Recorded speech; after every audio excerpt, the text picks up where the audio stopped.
Anong klaseng tao ang may gawa nito? Halos hindi na sila maitsurahan. At ang mga katawan, aakalain mong ginutay-gutay ng mabaging sa hayop. Ha? Pwede ba yon? Baka naman kakikita mo lang ng ganyan, kaya ka nagugulat ng ganyan. Hindi ma'am, ikaw po mismo ang tumingin. Sinabi rin ditong inubos ang kanilang dugo at mga lamang loob. Patingin nga. Shucks. Mas matagal na ako sa'yo ng 2 taon pero ngayon lang din ako nakakita ng ganito, Sir Mark. Sigurado bang iisang tao lang ang may gawa nito? Yes ma'am, Juris. May mga witness reports at kapansin-pansin din naman ang estilo ng serial killer. Hindi ko lang akalain na may ganito pala sa Pinas. Mukhang ito ng pinakamadalang kaso na i-handle ko so far. Ready ka ba para dito, sir? Oo naman ma'am. Hindi ko ito aatrasan. Kailangan natin malaman ang katotohanan. Hindi pwedeng may mabiktima pa ang ganyan kahayop na mamamatay tao. Hindi kaya marami ang gumawa niyan? Pwede. Pwedeng mga terorista, mga kanibal o kaya naman mga kulto. Kung sa bagay, dapat nating tingnan ang lahat ng pwedeng gumawa nito. Kulang pa ang nilalaman ng mga papel na to eh. At doon papasok ang trabaho natin, sir. Ang ikinatatakot ko lang. Paano kinakatakot? Ikaw, Ma'am Juris? May kakatakutan ka ba? Ikaw nga ang pinakamagaling sa mga bagong investigador? Iba kasi ang kutob ko sa kasong to, sir. Baka nagbalik sila. Sino? Hindi ko alam kung maniniwala ka eh. Pero sabi mo pa rin, ma'am. Baka makatulong ito sa pag-iimbestiga natin. Baka kasi aswang ang Aswang? Ikaw, ma'am? Naniniwala ka pa sa mga ganon? Totoo ba ang mga yun? Sana nga. Sana nga hindi sila totoo, sir.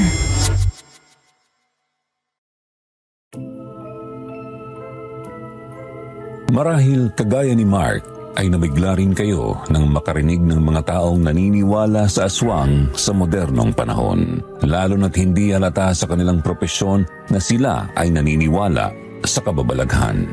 Pero paano nga kung halimbawa nakakita rin kayo ng litrato ng taong gutay-gutay ang katawan at hindi maitsurahan? Tutulong ba kayo sa pag-iimbestiga nito? Ikomento nyo na ngayon at sabay-sabay nating tuklasin kung ano ba ang kinahinatnan ng investigasyon ni Juris at Mark, kung saan si Mark mismo ang sumulat ng kwento.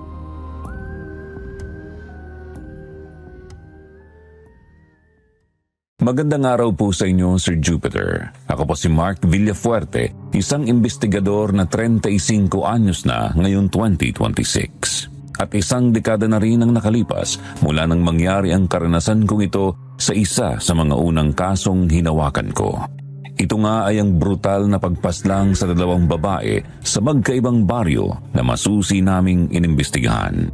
Noon nga hindi ako makapaniwalang binanggit ni Juris ang tungkol sa aswang, pero may kakaiba sa tono niya. Kaya kinausap ko siya tungkol doon para na rin sa ikagaganda ng relasyon namin bilang partner sa pag-iimbestiga ng kaso.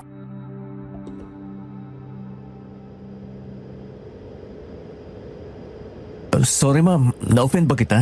Pasensya na, hindi ko kasi inakalang naniniwala ka sa mga ganon. Pero ba't nga ba naniniwala ka sa mga aswang? Hindi naman kita masisisi. Matagal naman ang pinapabulaanan ng marami ang existence nila. Tsaka, ba't ko pa ikikwento kung hindi ka rin naman naniniwala, sir? Seryoso kasi ang tono mo eh. Ano naman kung ganon?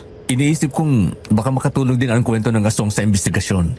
Paano kung yung sinasabi mong aswang ay mga taong wala sa sarili na kaya talagang pumaslag na katulad ng samabangis na hayop? Aba, parang hindi ka pagkuhan kung mag-isip pa. Pero malabo yan, Mark. Kakaibang kumilos ang lahi nila. At iba-iba din ang uri. Katulad ba ng mga nasa kwentong panakot sa bata at sa mga pelikula? Oo, at hindi lang yon. Sige ma'am, wag muna nating isipin ang trabaho. Kwentuhan mo na ako para bang magkaibigan lang tayo. Makikinig ako. Gusto rin kitang makilala eh. Pero hindi ko may ipapangako maniniwala na rin ako sa aswang pagkatapos ito ha. Oo, alam ko naman. Pero kung ganoon, simula ngayon wag mo na akong tawaging ma'am. At hindi na rin kita tatawaging sir. Sige ma'am. Juris. Total, hindi rin naman tayo magiging formal once na mag-imbestiga na tayo sa mismong lugar. Kaya nga Pero teka, mas magandang sa labas natin ito pagkwentuhan. Game ka ba sa kape? O sige, sagot ko na. Tara, pag-usapan na din natin kung paano natin sisimulan ang investigasyon pagkatapos mong magkwento. Basta siguraduhin mong makikinig ka. Nananapak ako ng kaibigan, Mark. Binabalaan lang kita bilang gusto mong makipagkaibigan. Kaya ko namang sumalag.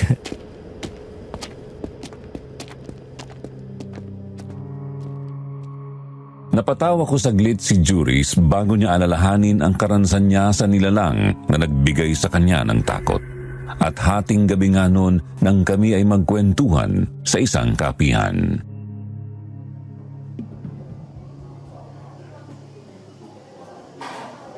Talaga bang naniniwala ka sa mga aswang? Simula pa nung bata ka, Juris? Ang totoo niyan, Mark, may tiyahin akong albularyo. Saksi ako sa kung paano niya nilalabanan ng mga aswang. Pero kahit na may alam sa kababalagan ng pamilya namin, takot pa rin ako. Ayos ka lang ba? Ayos lang kung hindi mo kaya ikwento, Juris. Hindi kita pipilitin. Hindi, Mark. Nagpapasalamat nga ako na handa ka talaga makinig. At ngayon ko lang to kikwento sa iba. Kaya siguro ay paraan na rin to para maibasan yung takot ko kahit papano. Basta, huwag mong gawin ito dahil sa pinipressure kita, ha? Oo naman. Magsabi ka lang kung handa ka na. Eto na nga. Bata pa kasi kami noon. May ate ako na 1 taon lang ang tanda sa akin. Doon pa kami nakatira noon sa bahay ng tiya ko, sa liblib na baryo. Talamak talagang aswang doon. Marami kaming nakikita na may itim at mababilis na mga taong parang hayop. Balbon, matutulis ang kuko, at mahahaba ang dila. Bawal dong lumabas paggabi. Pero kampante kami dahil albularyo naman si Auntie Ligaya. Ano nangyari? Ayun, pasaway talagang ate ko kaya laging sumasakit ang ulo ng nanay ko nun eh. May isang gabi, isinama niya ako sa labas para tingnan yung lumiliwanag na puno. Lumiliwanag na puno? Oo, Mark. Yung pinalilibutan ng mga alitap-tap. Oo, tapos? Binalaan na kami ni Auntie Ligaya. Ganito pa ang pagkakasabi. Hindi kayo pwedeng lumabas ngayong gabi na hindi ako kasama. Kahit sino man sa inyo. Malakas ang puwersa ng aswang lalo na ngayon. Hindi kakayanin ng mga pangontrang binigay ko sa inyo. Masyadong delikado. Huwag na huwag kayong lalabas. Ganon ang pagkakasabi niya. Pero hindi naman nagpatinag ang ate ko. Hindi ko rin siya napigilan na para pang may kakaiba siyang enerhiya nun na hindi ko agad napaliwanag. At doon yung nakita ang aswang? Hindi lang yun, Mark. Ha? Dumating kami sa punong pinaliligiran ng alitap-tap. Pero lumakas ang hangin. Dumilim ang paligid. Kamalas-malasang namatay din yung flashlight namin. At doon na nagsimulang sumangsang ang paligid. Narinig na rin namin yung kakaibang ungol. Hanggang sa... Anong nangyari? Hanggang sa hindi ko na malayang nakuha na ng aswang yung ate ko. Mabilis siyang nilapas sa mismong harap ko. Kitang-kita kong mapupulang mata at naglalaway na bunganga ng aswang. Nung sandaling muling mabuhay yung flashlight, hindi na nakainig pa ang ate ko at agad na nawala ng malay. Ganon kabilis? Oo. Mabuti na lang at hinahanap na pala kami ni na Auntie Ligaya. Napaupo na ako sa lupa noon. Nanginginig sa takot. Susunggaban na sana ako ng aswang nang biglang marinig kong boses ng tiya ko. Demonyo ka! Lumayon mo ang mga pamangkin ko! Sinusumpa ko sa Diyos ng liwanag! Mamatay ka na! May parang usok na lababas noon at biglang nawala ang aswang. Pero huli ng lahat, patay na yung kapatid ko. Nag-iyakan kami noon. Sinisisi ko ang sarili ko. Wala akong nagawa at habang buhay ko yung dadalhin. Sorry, Joris. Hindi ko na pala dapat ito tinanong. Pero hindi mo dapat sisihin ang sarili mo. Wala kang kasalanan. Huwag kang mag-alala, Mark. Napagtanto ko na rin naman yun habang lumalaki ako. Meron din kasing paliwanag ang tiya ko na... Walang may gusto ng nangyari. Pero ang punot dulo ng lahat ay ang aswang. Matagal na pala niyang nilalaso ng isip ng bata. Tila pinasa ilalim niya ito sa matinding hipnotismo. Kaya ganon ang nangyari. Kaya rin ang aswang ang ganon? Oo. Tulad nga ng sabi ko sa iyo kanina, kakaiba ang lahi nila at may iba-iba ring uri. May iba-iba silang kakayahan. Pero alam ko namang hindi mo to paniniwalaan. Joris naman, pwede kang hindi ako maniwala. Pero sa pagkakakwento mo pa lang, alam kong malalim ang pinanggalingan ng takot mo. Nire-respeto ko yun at dinadamayan kita. Ha? Siyempre, marunong din naman ako makiramdam. Salamat, Mark. Pero anong nangyari dun sa aswang? Nabuksa yun ni Auntie. Pagkatapos nung lumipat na kami ng bahay, yun na yung huling alaala ko sa aswang. Ang alam ko kasi may grupo si Auntie Ligaya na kasama niyang pumaslang sa mga natitirang lahi ng aswang. Kaya nga gano'n na lang yung reaction ko nung makita ko yung mga pictures kanina. Kaya nasabi mong nagbalik sila? Tama. Kaya kinabahan din ako eh. Hindi pa rin naman nawawala yung takot ko. Naging trauma na siya. Lalo na sa harap ko mismo pinaslang si ate. Kung tutuusin nga, pwedeng ako yung malagay sa sitwasyon na yun eh. Pero ipagpasalamat mo na lang na hindi ikaw. Malay mo, may ibang plano si Lord para sa'yo. Yun na lang din ang nasa isip ko. Pero habang buhay ko na sigurong dadali ng takot. Mahalaga din naman yun, lalo na sa trabaho natin. Ha?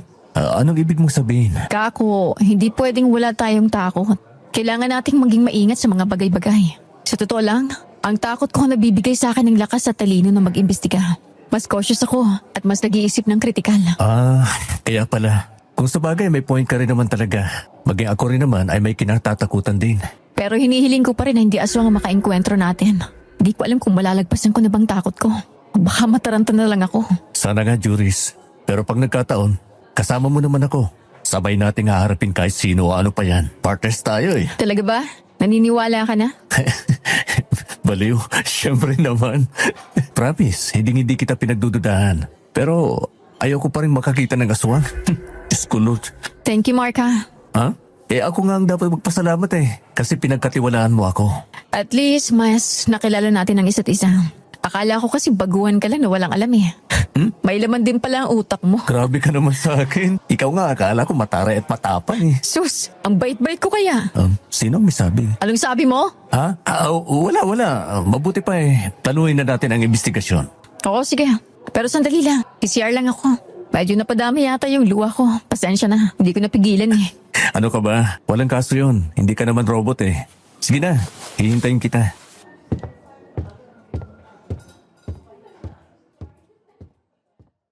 Ang sandaling pagbanyo ni Juris ay nagsilbing oras na rin ng paghinga sa akin. Hindi pa rin ako makapaniwala sa pinagdaanan niya. Kaya bahagya kong kinabahan, lalo na't hindi pa talaga alam kung ano ang kalaman. Pagbalik ni Juris, agad naming pinagplanuhan ang gagawin.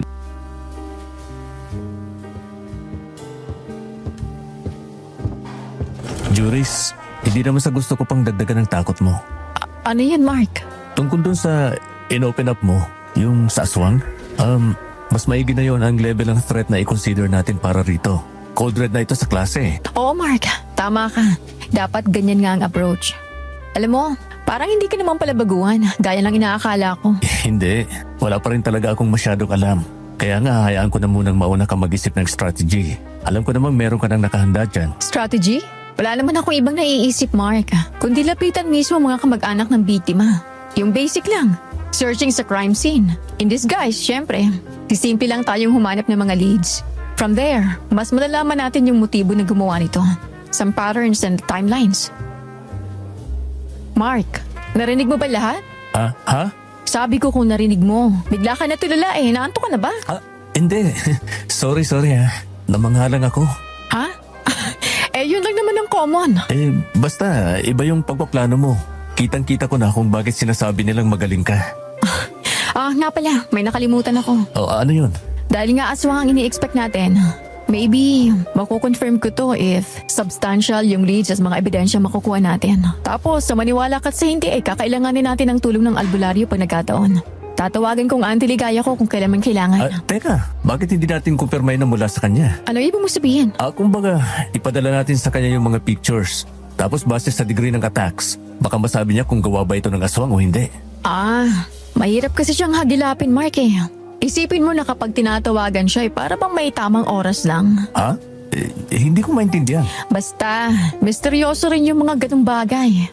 Basta, mahirap siyang tawagan maliban kung ramdam niyang tatawagan na siya. Minsan pag may kailangan kami, sinasadya talaga siya dun sa liblib. Ganun pala. Oo, pero susubukan ko rin. Pero bukas na lang, malabo na yung ngayong gabi. Sige, Joris. Sana maramdaman niyang tatawagan siya. Sana nga. Pero may isa pa pala akong iniisip. Ano yun? Yung lugar. I mean, paano natin pupuntahan? Magbabalikan tayo o mag-i-stay sa malapit na hotel doon? Sa tingin mo? Hindi ko pa pala nasasabi. Ang alin? Na doon ako nakatira. Ha? Saan doon? Ibig kong sabihin yung baryo namin ay kalapit lang ng mga nasabing baryo. At sakto, magpipiesta doon at bala ko sanang umuwi ng maaga. Gagamitin ko ang oras para mag-imbestiga. Ikaw ba? Gusto mong sumama? Alangan namang iwan kita mag-isa. Sigurado ka bang hindi mo ako kakailanganin? Siyempre kailangan. Ikaw yung may mas alam eh. Kaya nga. Kaya hindi mo na dapat tinatanong yan. Sige, pasensya na. Ba't ka nagpapasensya? Wala. Mukha yatang na-offenda naman kita. Hindi pasensya na. Ganito talaga yung tono ko minsan kapag seryoso. Pansin ko nga. Pero yun na yung plano. Magtitigil tayo sa inyo at saka mag-iimbestiga sa mga kalapit baryo. Teka, hindi mo pa naisip na tanungin yung mga magulang mo? O hindi ka ba nila nasabihan tungkol sa ganun ng balita? Kasi for sure, kumalat yan sa baryo niyo kung talagang magkalapit lang. Oo nga no. Pero hindi pa kami nakakatawagan. Wala nung mangyari ang unang krimen. Siguro doon na natin mismo malalaman kung talagang may alam sila. Tsaka tatay ko lang ang nakakausap ko halos dahil bedridden na ang nanay ko. Bigla siyang nanghina nitong mga nakaraan pero ayaw namang magpa-ospital. Ganun ba? Pero ayos lang ba makituloy ako doon? Pwede namang maganap na lang ako ng pwedeng matuluyan. Ha? Wag na. Ano ka ba? Sayang din sa gastos. May kwarto naman ba akong matutulugan doon? Baka naman itabi mo ako sa'yo. Lagot ka sa akin. Oh? Joke lang. Pero seryoso nga, may kwarto ba? Oo naman. Wala naman akong kapatid saka may kwarto talaga para sa mga bisita. Lalo na't may mga nag-uuwian doon minsan. Pero hindi naman tuwing fiesta. Eh di ayos. Kailan tayo aalis? Bukas na hapon. Mag-aayos pa rin ako ng mga gamit Hindi ko alam kung gaano tayo katagal doon. Pero sa nalalapit na linggo, gaganapin ang fiesta. Hindi ko alam kung mag-i-stay pa tayo pagkatapos noon. Pero need it to as soon as possible. Oo, Mark. Pero wala namang problema sa tagal. Ganun naman talaga. And sakto na rin na may fiesta. Mas makakapag-disguise tayo. Siguro naman dinadayo yun ng ibang baryo, hindi ba? Oo. Marami pa ka na doon. Saka halos isang linggo din ang tinatagal ng fiesta. Yun naman pala Kasado na. Ano, uwi muna tayo? Oo. Salamat ulit sa pagtitiwala. Salamat din sa kape. At huwag ka mag-alala. Magkaibigan na tayo mula ngayon. Pero iba pa rin pag nasa trabaho na, syempre. Oo. Syempre naman. Ano? Tara, hatid na kita. Sige.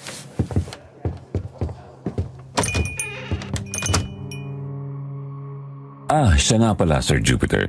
Bilang only child nga, wala naman akong masyadong sinusuportahan kundi ang sarili ko. May pera din naman ang mga magulang ko, kaya wag na ho sana kayong magtaka kung bakit may kotse ako sa kabila ng pagiging baguhan. Pero yun nga, nagpahinga kami ni Juris nung gabi. Nag-ayos ako ng gamit nung umaga at nagkita kami ni Juris sa opisina nung hapon na nakagayak na.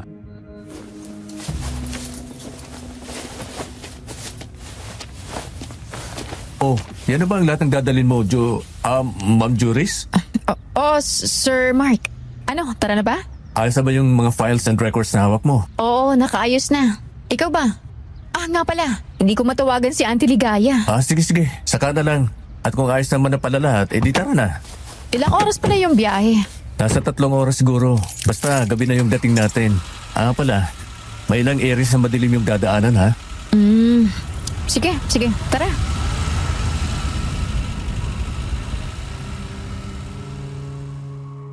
Ilang oras na ang nakalipas mula nang paandarin ko ang kotse. Nasa madilim na bahagi na kami ng daan. Malamlam ang ilaw ng magkakalayong streetlights. Indikasyon yun na malapit na kami sa baryo namin. Ang kaso nga lang ilang sandali pa, biglang namatay ang makina ng sasakyan.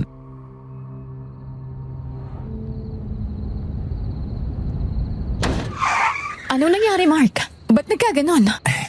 Hindi ko rin alam teka, flashlightan mo nga ako sa may bumper. May i-check lang ako. Sige.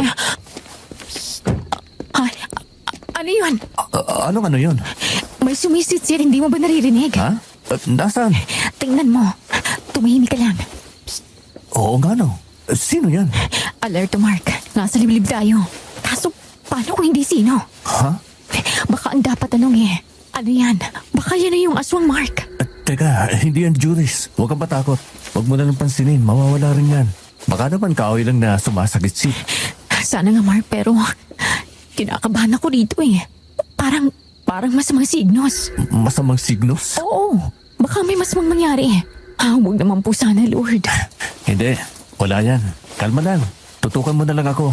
Malapit ko na itong maayos, Wala na rin naman yung tunog, Sige. Halika. Pasok na tayo ulit. Lord, paganahin mo na po please. Umandar ka na. Yan. Gumana na. Di ba? Makakauwi tayo, Juris. Huwag mo nang isipin yung kanina. Wala lang yun. Sana nga, Mark. Tsaka huwag mo na rin ipaalala. Tara na, dumiretso ka na. Oo, huwag ka mag-alala. Malapit na rin tayo.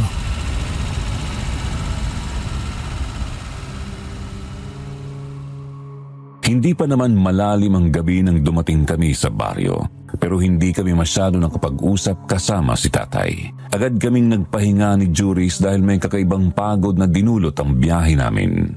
Kinabukasan, saka lang kami nakipagkumustahan noong nag-aalmusal na.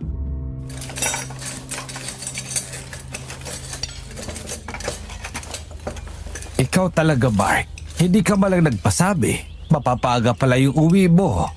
At hindi mo rin sinabing may isasama ka palang babae. Kailan ka ba nagkaroon ng kasintahan, ha? Ay, ano ka ba? Kasama ko lang sa trabaho si Juris. Saka biglaan din kasi dahil sa krimen na nangyayari sa mga kalapit na baryo natin eh. Ha, mga krimen. Opo, isa rin po akong investigador katulad ng anak nyo. At tatapatin ko na ho kayo, Mang Edwin. Edwin. Ayos lang ba, Mark? Sige, Juris. Ano yun, Juris? Gusto ko lang pong malaman.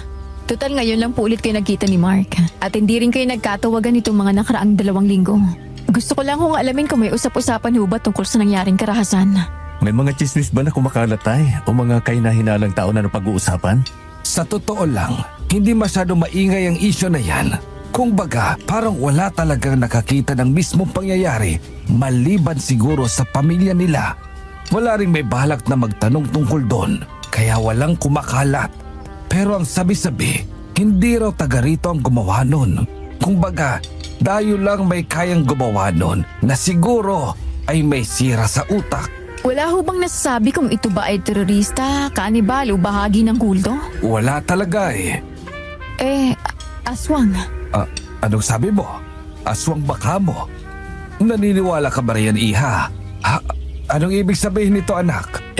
Tanong lang po yan tay. At oo, naniniwala po kami.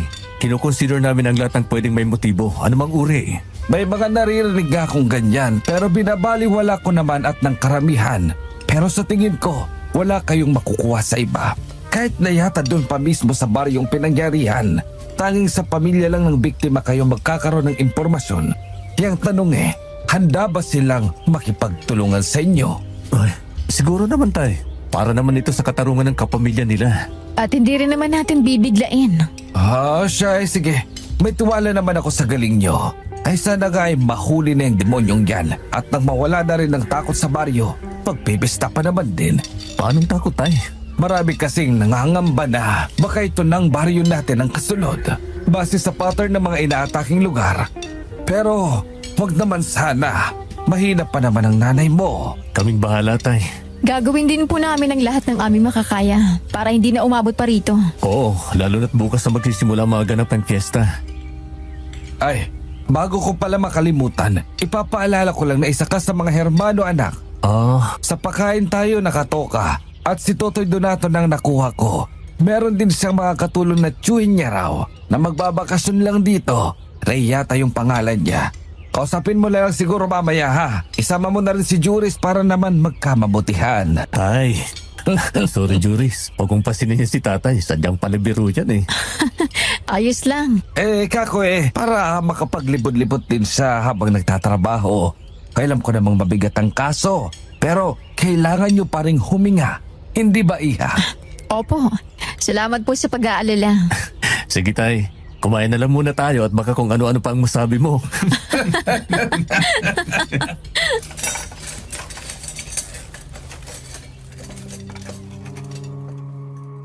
Gaya ng sabi ni Tatay Edwin, naglibot-libot kami papunta sa kung nasaan si Mang Donato at ang tiyuhin nito.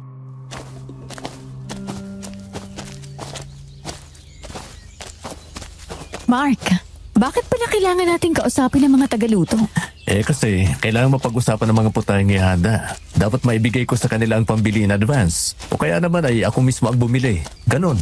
Marami kasi ang papakainin at halos week long yun eh. Grabe, parang ang gastos naman nun. Oo, ganon talaga. Tradisyon na rin yun eh. Di paano yan? Magiging busy ka pala. Hindi naman, Juris. Alam ko namang trabaho pa rin ang pinunta natin. Saka kaya nga kakausapin natin ang tagaluto eh. Para kumbaga, sila na ang bahala. Huwag kang mag-alala, hindi naman ito magiging abala. Bay dapat lang, Mark. Bukas na bukas dapat makapag-imbestiga na tayo kahit paano. Oo, Juris. Gagamitin ko na tong araw na to para sa mga preparations sa fiesta. At teka, yun na yata sila oh.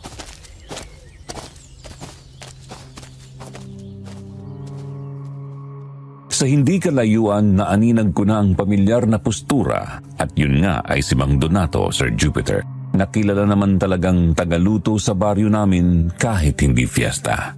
Yung kasama niya ang noon ko lang nakita. Nang magkalapit doon na kami nagbatian.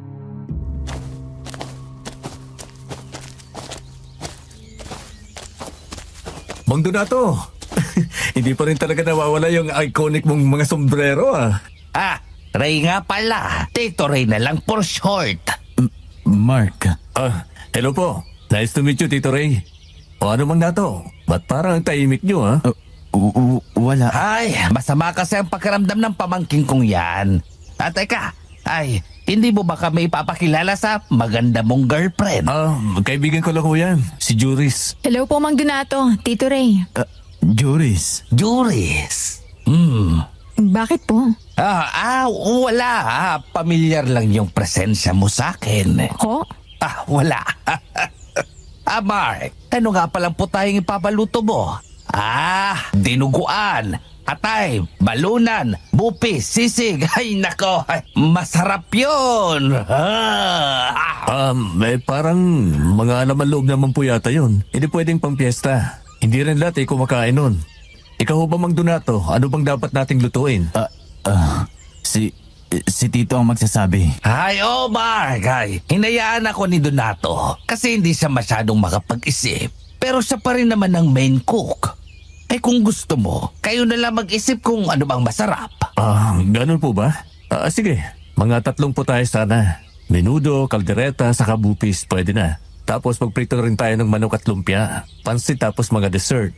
Sa huling araw na lang po ng fiesta ako magpapalechon. Wow! Masarap nga yun. Maalat. Po? Kay Kako huwag nating alatan. Pero sige, yan ang lulutuin namin. Total, gusto rin ni Juris. Kami na ba ang mabibili o ikaw na? Kung pwede ho sana kayo na. May tiwala naman ako kay Mang Donato. At sa inyo na rin ho na tiyuhin niya. Hindi natin pwedeng bigyan ng mga makikipamiesta. Kaya dapat talaga makabili na kayo. Hindi ho namin kakayanin Bakit? Saan kayo pupunta? Ho? May bibisitahin na po. Opo. May mga kamag-anak kasi ako sa malapit, kaya magpapasama na rin ho ako kay Mark. Pasensya na po kung hihiramin ko muna siya sa inyo. Walang problema. Oo, pasensya na. Kurchos lang. Tama ba yung salitang ginamit ko? Curious po yan. Yun. Pasensya na. Ayos lang ho. Huwag kayo mag-alala. Kami na bahala rito. Mang Donato, ito yung pera Ako na maghahawak yan. Hindi ba, Donato? Opo, Tiyo. Sige po. Ayan po pala ay para lang sa mga karning baboy. Kami na balang bumili nung sa mga piprituhin, saka sa pansit at mga panghimagas. Ayaw mo bang isabay na lang? Hindi na ho. Ililibot ko rin ho sana sa palengke si Juris Tsaka bukas pa rin naman talaga yung lakad namin. Siya, sige. Ba't hindi na lang ho kayo sumabay sa amin? Hindi. Ha? Nakakagulat naman ho kayo. Sorry. Ganun lang talaga ako magsalita. Pero hindi na. Maglalakad na lang kami. Iba rin kasi ang bibilhan namin pero salamat na lang ha. Sige po. May pakiusap lang sana kami ni Donato. Ano yun? Wala sanang manunood. Opo? Ano ibig yung sabihin? Sa pagluto namin. Gusto ko kasi yung tahimik lang. Yung walang maingay sa paligid. Seryoso ako sa pagluluto. Kaya kailangan ramdam na ramdam ko. Ho? Ganun ba kapag nagluluto? Oo, base sa personal kong karanasan. Pero anong gusto niyo Mang Donato? Dati naman sa pagkakatanda ko natural lang na may mga nanonood sa inyong magluto. Si Tiyo ang bahala. Di ba? Papayag na ba kayo sa maliit na request ko? Sige po. Sige. Aalis na rin kami. Sige, Mark. Juris. Sige po. Bisibisita na lang din ho ako siguro. Sige. Ba't ganun kasi Mang Donato? Hindi naman siya ganun Talaga ba? Oo, masigla yung kausap Parang tropa ba? Kahit medyo may edad siya sa amin. Baka naman masama nga lang yung pakiramdam. Baka nga, pero hindi Parang, kumbaga, parang takot siya sa chewing niya. Parang ganun yung feels. Bakit naman siya matatakot? Ewan ko. Basta. Pero sa totoo lang, iba rin nga yung presensya ng Tito Ray. Parang maangas at pakialamero. Suspicious siya kung tutuusin. Kaya nga ang weird. Doon pala sa mga ulam saka sa mga pagsingit-singit niya at pananalita, parang laging gigil. Kaso sinabi naman niyang ganun talaga siya magsalita, di ba? Pwede ba yun? Nako, kung may oras lang tayo inimbestigahan din natin yan. Sino kaya yan? Hindi pwede, Mark. May iba tayong dapat atupagin Kaya nga, Pero may tiwala pa rin naman ako kay Mang Donato. At baka naman, ganun lang talaga yung taong yun. Sana naman hindi niya itakas ang pera, no? Actually, nagtaka nga ako na talagang inabot mo pa tapos inagaw niya bigla. Pero kung ganun ang gagawin niya, talagang huli siya. Parang wala naman sa vocabulary niya ang magnakaw. Lalo na't seryoso sa pagluluto. Sinabi mo pa, ayaw ka ng audience eh. Diyos ko, Lord. Saan ka naman nakakita ng tagaluto sa fiesta na ayaw ng manunood? Parte na yun ng tradisyon. Di ba? Pero hindi bali na, hayaan na lang natin. Ang mahalaga ay dapat may kainin ng mga tao. Tsaka tayo. Halika na muna sa palengke, doon sa bayan. Tara.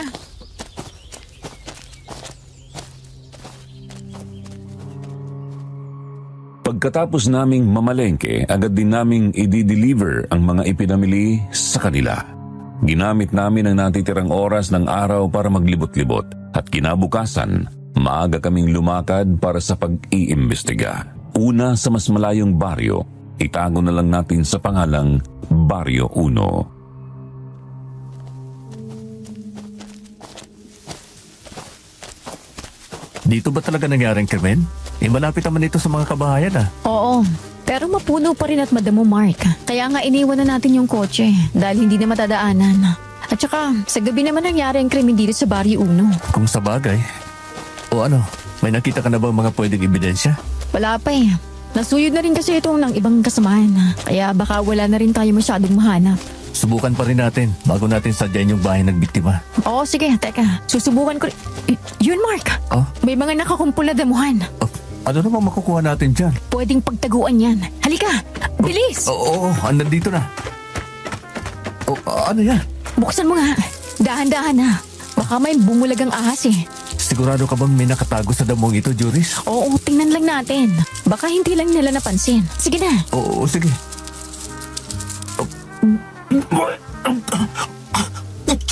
Ano yan?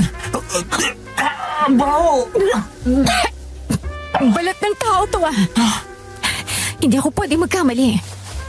Lagay mo rito, Mark. Bilis. Damputin mo na. May mga gloves naman tayo eh. Bilis bago pa may makakita. Pahinging alkohol at pang-spray. Grabe, paano kayo hindi dito sumimoy? Magaling ang suspect. Tingnan mo, kasyang isang tao sa pinagtaguan niya. Hinukay niya ang lupa. Picturean mo. Ang tanong eh, ba't may balat ng tao rito at ba't kailangang itago? Kaya nga, bakas pa rin ang dugo. Kahit 2 linggo na ang lumipas, no? Wala na magkaroon ng atake rito. Oo, dito siya naangay. Ano kayang dahilan niya? Mas mabuti pa, sadyain na natin yung pamilya ng biktima. Baka mas may maituro sila. Sige, tara.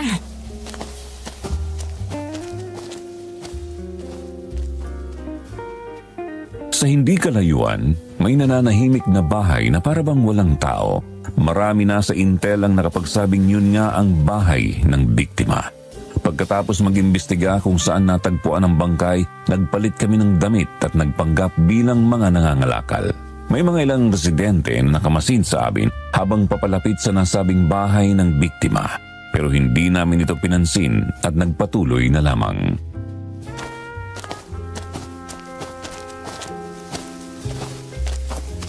Plastic! Yero! Bakal! Bakal! Bote! Sirang appliances! Washing machine! Electric fan! Bibilin po namin! Bakal! Bote! Plastic! Yero! Juris, unahan ko na. Oh, sige. Susunod ako. Plastic! Tao po, Nay. Nay, papasukin niyo po kami. Kailangan po namin kayong makausap. Bilisan mo, Mark. Habang wala nakatingin, kailangan nating i-exit ang mga gamit sa likod. Hoy! Sino may sabing lumapit kayo sa bahay? Wala akong ibebentang bakal at bote. Pambihira. Umalis na kayo. Ayaw ko humarap ng mga tao. Chupi! Nay, parang awan niyo na po. Kakampi niyo kami. Tungkol ito sa anak niyo. Ha? Tutulungan namin kayo. Kumalma ho kayo. Anong anak? Kasama kayo ng mga walang kwentang pulis na yan, ano? Lolokohin niyo lang din kami, ha? Mark, ako na. Itago mo na muna mga ibang gamit. Dalhin mo rito yung mga kailangan pagbalik mo. Ako lang kakausap. Ikaw, isa ka rin ba? Nagpapanggap pa kayo, ha? Umalis na kayo! Wala akong oras makipag-usap sa inyo! Ma'am, hindi niyo po gugustuhin paalisin kami. Ako si Juris at yung kasama ko kanina at si Mark. Nakikiusap po kami dahil para ito sa anak niyo. Ipapangako naming makakamit yung hustisya. Iba ho kaming unit ng kapulisan. Nako, pare-parehas lang kayo. Paasahin niyo lang kami. Pero tingnan mo, ilang linggo na pero wala pa rin nangyari. Ni walang bumalik at parang wala silang balak tingnan ang kaso kahit na pinuntahan ko na sa presinto. Matagal ho talaga, pero kami po ay agad-agarang kumilos. Inuulit ko po, ibahin niyo ho kami sa mga yon. Nirerespeto po namin ang nararamdaman ninyo. Pero utang na loob, ma'am. Mas wala akong mangyayari kung hindi kayo makikipagtulungan. Ano ba kasi talagang kailangan nyo? Ano pa bang dapat naming ibigay? Bakit ba kami ang iniusisan ninyo ha? Kailangan po namin ang buong kooperasyon nyo. Kailangan po naming malaman kung ano ang mga nangyari bago ang krimen. May mga napansin ho ba kayong kakaiba? At nasan kayo na mangyaring krimen? May mga hinala ho ba kayo o mga nakitang kahina-hinalang tao? Lahat po ng mga tanong na masasagot nyo, makakatulong po sa amin. Maipapangako mo bang hindi ito lalabas? At maliligtas pa rin ang pamilya namin? At totoo bang bibigyan nyo ng hustisya ang anak ko? Oo naman po. Opo, tamang sinabi ni Mark. Trabaho namin mabigay ng katarungan at poprotektahan din namin kayo. Kaya nga ho nag-disguise kami para hindi kami masundan kung sakali. Ngayon, kung makikipagtulungan po kayo, pwede ho bang papasukin nyo kami? Mapagkakatiwalaan nyo kami, ma'am. Buhay din ho namin ang nakasalalay para lamang matulungan kayo. Kaya hindi nyo kami dapat pag-isipan ng masama. Siguraduhin nyo lang ha, dahil iba rin akong magalit. Pero maniniwala ko, gusto ko na ring matahimik ang anak ko. Halika, pasok kayo. Ako lang naman ang tao sa ngayon dahil nasa trabaho ang asawa ko. Nasa pagpasok naman ang iba ko pang mga anak.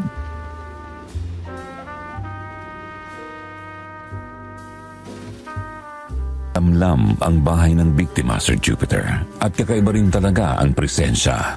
Lahat ng kilos namin ay dapat maingat dahil kinukuha namin ang tiwala ng nanay ng biktima. Nang maupo kami, doon na nagsimula ang interview.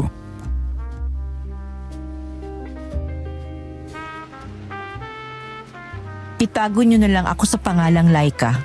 Nanay ako ng biktima, natawagin na lang nating Kyla. 17 anyos pa lang ang dalaga ko nang siya ay paslangin ng kung sinong mga demonyong yun. Bata pa? Oo, kaya hayop talaga yon. Ma'am Laika, may mga nalaman ho kami pero kailangan ho namin kumpirmahin. Gabi ho pa nang mangyaring patayan? Ang totoo niyan, gabi nang huling lumabas si Kyla sa bahay. Natutulog na kami noon. Magkakatabi kasi kami. Tapos, pa isang beses na naalimpungatan ako at nakita ko siyang lumabas ng kwarto. Tinanong ko siya noon. Sabi ko, Kyla anak, saan ka papunta? Hindi siya sumagot. Pero alam niyo pong lumabas siya? Hindi ko rin naisip. Dahil nasa labas ang banyo namin kaya kako, baka nag-CR lang. Nakatulog na rin naman ako at nagising na lang ako sa isang mainit na haplos. Haplos? Oo. Nang dumilat ako, nakita ko yung mukha ni Kyla na kumikinang. Kumbaga, maliwanag yung mukha niya. Maputi tapos malamig yung hangin nun. Binigkas niya yung salitang mama. Tapos tumulo yung luha niya. Akala ko noon nananaginip ako kasi bigla siyang nawala. Doon ako kinabahan at bumangon. Ma'am, okay lang po. Pause lang ho kayo. Take your time. Hindi naman po kami nagmamadali. Mark, kumuha ka rin ng tubig para kay ma'am. Hindi. Oh, sorry. Naalala ko lang. Kaya ako rin kasi ayaw makipag-usap dahil masakit pa rin sa akin kapag naaalala ko. Ayaw ko na mapag-usapan ito. Pero ganun yata talaga kung kailangan. Pasensya na kung medyo nagalit ako kanina. Sana naiintindihan nyo. Opo. Sino ba naman kami para hindi kayo intindihin? Alam ko pong nararamdaman nyo. At pinagdaanan ko yan nung ako'y musmus pa lamang sa kapatid kong pinaslang sa harapan ko. Kaya ma'am, karaman niyo po ako. Grabe rin pala ang nangyari sa'yo, Juris. Opo ma'am. At kahit ako, ayoko na rin pong alalahanin pa. Ito ang tubig, Nay. Salamat. Hinga lang po ha. Salamat. Nasa na ba ako? Yung bumangon ho kayo. Yun, doon ako nataranta. Basta, iba na yung kabog ng dibdib ko. Para kasing may sinyalis na yung pagpapakita ni Kyla. Naghanap kami sa mga kakahuyan. Umaasa pa naman ako noon na buhay siya. Hanggang sa may mga nagsigawan na. May nakitang bangkay na gutay-gutay. At parang nilapastangan. Siyempre, Okay lang ho ma'am.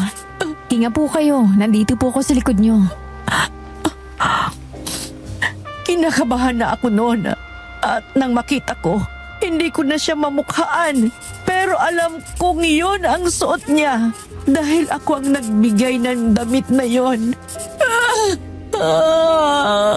Kyla! Diyos ko! Bakit niyo ho ito ginawa sa akin? Wala naman kaming ginagawang masama. Pamabait kaming tao. Wala kaming tinatapagang iba. Bakit kami pa?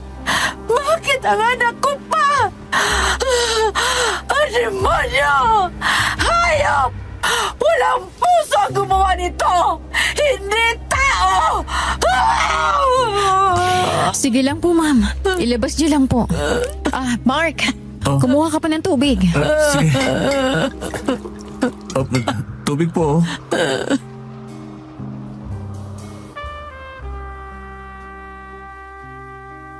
Ilang minuto rin na humagulgol ang ginang. Tumahimik lang kami noon ni Juris habang inaalalayan siya. Baka kasi biglang mahimatay. Pero sa awa ng Diyos, hindi naman yon nangyari. Ilang sandali pa kumalma na rin siya at itutuloy na raw ang interview.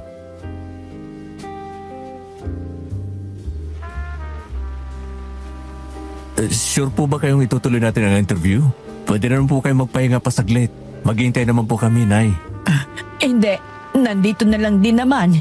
Kaya tapusin na natin. Habang may lakas pa ako ng loob na magsabi ng nararamdaman ko sa inyo. Sige po. Salamat po, ma'am, ha? Ano pa bang gusto niyong malaman? Ma'am, balikan po natin yung bago mangyari yung krimen. May mga napapansin ho ba kayong kakaiba kay Kyla noon? O may mga hinala po ba kayo? Sa mga kaibigan niya, mga nakakasalamuha, may nakaaway po ba siya? I don't mean to offend you po, pero boyfriend ho ba? Meron ba siyang boyfriend? Mabait na bata si Kyla, Juris. Alam kong hindi niya kami bibiguin, kaya sigurado akong wala siyang boyfriend. Kung meron man, may tiwala akong hindi siya hahanap ng magpapahamak sa kanya. Okay po. Sa mga kaibigan niya, wala namang kahina-hinala. Mababait ang mga yon at lahat sila dumamay sa amin. Pero may mga kakaiba siyang ikinikilos. Sa inyo ko lang ito sasabihin dahil hindi naman natanong ng iba.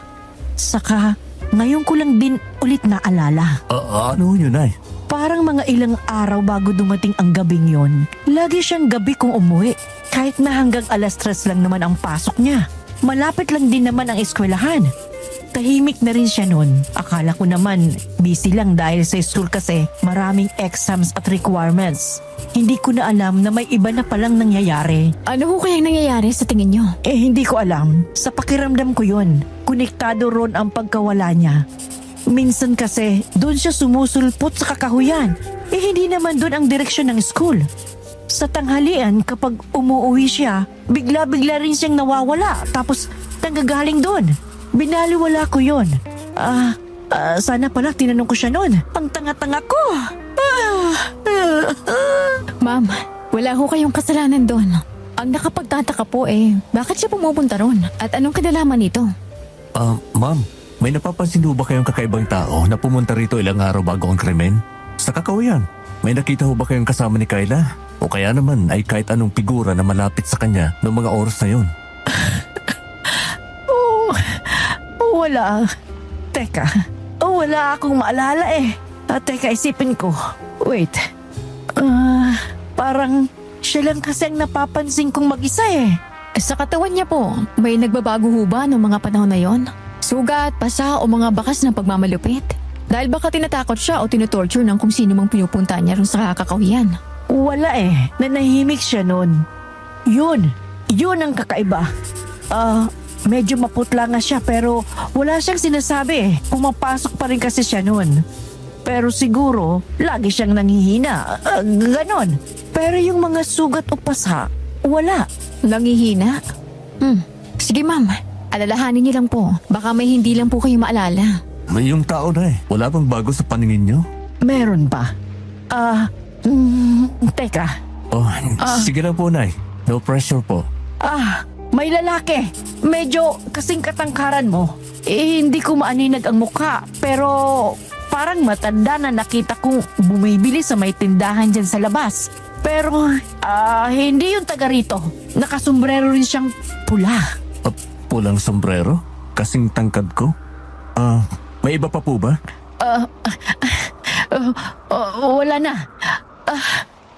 Sige po, Nay. Ayos na po yun. Huwag niyo na hong pilitin. Sapat na ho yung naibigay niyo. Kami na pong bahala mag-imbestiga pa. Hindi lang ho kasi kayong nabiktima. Kaya pagtatagpi-tagpiin lang natin ang mga salaysay niyo para matuntun po ang sospek. Sana nga makuha na yung demonyong yan. Ang pasensya na talaga kayo kanina ha. Nagkamali ako. Iba nga kayo. Iba ang pakiramdam ko sa inyo. Binigyan niyo ako ng pag-asa. Salamat! Wala ho yun, Nay. Huwag yun akong intindihin. Maraming salamat din po. Opo, at nakikiramay po kami, ma'am. Ay, gusto ko na lang sanang makausap ang multo ng anak ko. Kahit na hindi ko alam kung paano. Basta malaman ko lang kung ano talagang nangyari sa kanya. At para na rin matahimik ang kaluluwa niya. Multo? Tingnan ho natin. Kako, tatawagan na lang po namin ulit kayo pag may nalaman kami, ma'am. Pahingi na lang ho ng contact number at baka kailangan namin kayo pag nagkataon. Eto oh. Salamat po ulit, Nay. Ingat po kayo. Kayo rin, kayo rin.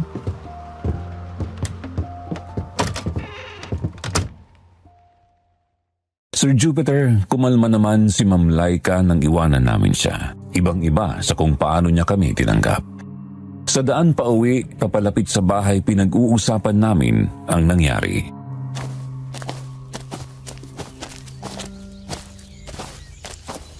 Bale sa kabuuan, ano nakuha natin mula kay Ma'am Laika? Alam na nating gabi nangyaring krimen at si Kyla pa lang mismo lumapit sa kamatayan niya. Palaisipan yun. Kaya nga, pati yung mga nangyari sa kanya bago ang kanyang pagkamatay. Hindi pa kumpirmado kung may kaugnayan pero nasabing may kakaiba siyang kilos. Tahimik at nangihina raw. Oo, ano kaya nangyari? Pero kung nilapitan niya mismong kakawiyan, hindi kaya kakilala niya ang may gawa nito?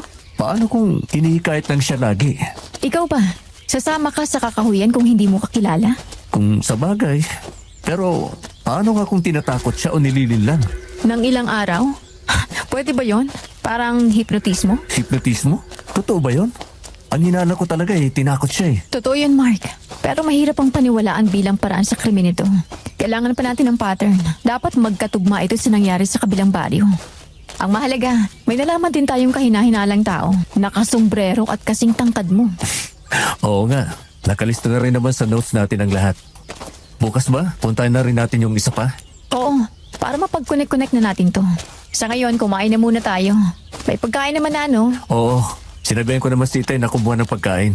Galing doon sa niluluto ni Mang Donato. Tara, pasok muna tayo. Tay! Nay! Nandito na po kami! Nasaan si tatay? Walang sumasagot Baka naman lumabas lang. Si Tia ba? Tay! Nay! Bakit, Mark? Ano nangyari? Wala rin siya, Juris. Ha?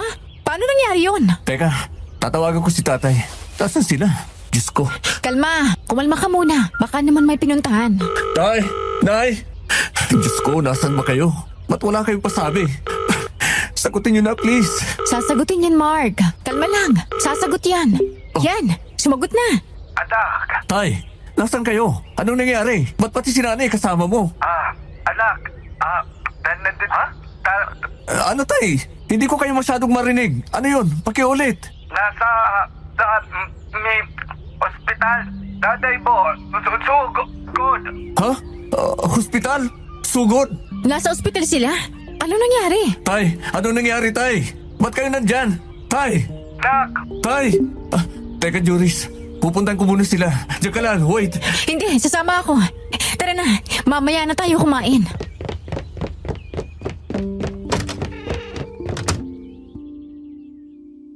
Dali-dali kami ni Juris na pumunta ng ospital. Agad naming hinanap kung saan ang kwarto ng nanay. Nang makita sila, walang malay ang inay. May nakapasak na dextrose pero buhay naman siya. Sa tabi niya ay naroon ang nag-aalalang si tatay.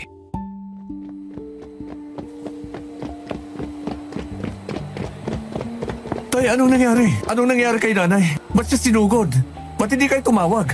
Ayaw ko kasi makaistorbo sa trabaho nyo. Tay naman, ibang usapan naman po kapag emergency. Oo nga po. Pasensya na anak ha, pero maayos naman ang nanay mo. Ano ba kasi talaga nangyari? Anong sinabi ng doktor? Kanina kasi, pagkatapos ko siyang pakainin, namilipit ang tiyan niya. Hindi siya tumigil sa pag-iyak. hanggang sa manghina siya at mawalan siya ng balay. Kaya ko siya itinakbo ng ospital. Pero normal naman raw sabi ng doktor. Normal? Sumakit ka ang tiyan eh. Hindi ho ba sinabi kung na food poison o kung may sakit siya sa tiyan? Wala naman. Ewan ko ba. Iyan ang sabi ng doktor. Normal daw siya. Ba't ba yan lagi ang findings nila? Nanghihina nga ang inay. Ano bang kinain niya kanina? Yung luto ni Donato ng mga putahe. Dinuguan, bupis at sisig. At wala yung sa usapan ah. Yun ba yung nasa mesa kanina, Juris? Hindi ko napansin. Pero, oo nga, hindi yun ang sinabi ni Mark nung nagkausap sila. Iyo daw ang sabi mo eh. Pero malabo naman yatang food poisoning. Hindi naman papalya yun si Donato. Tsaka dapat pati ako nakaramdam din ng pananakit ng tiyan, di ba? Pero bakit kaya ibang niluto nila? Mabuti na lang hindi pa tayo kumakain. Baka yung Tito Ray ang nagluto. Pero sinabi naman niyang susundin niya ako eh. Ano kayang nangyari? Baka naman bawal sa nanay mo mga pagkain yun. Kaya sumakit ang tiyan niya. Ay, ba't kasi yun pang niluto nila? Kausapin ko nga yung mga yan. Hayaan mo na anak. Wala naman yatang kinalaman dyan ang daramdaman ng nanay mo. Normal naman siya. Oo, tay. Pero kailangan ko pa rin pong alamin kung anong nangyari. Kailan daw makakalabas si nanay? Pagkagising daw ng nanay mo, pwede na siyang umuwi. Sige tay. Kung ganun, kakain muna kami tapos pupunta namin si Mang Donato. Tawag na lang ho kayo kapag uuwi na. Susunduin na namin kayo. Salamat naman at walang nangyaring masama dyan kay inay. Kaya nga. O siya, tatawagan ko na lang kayo. Mag-iingat kayo. Sige po.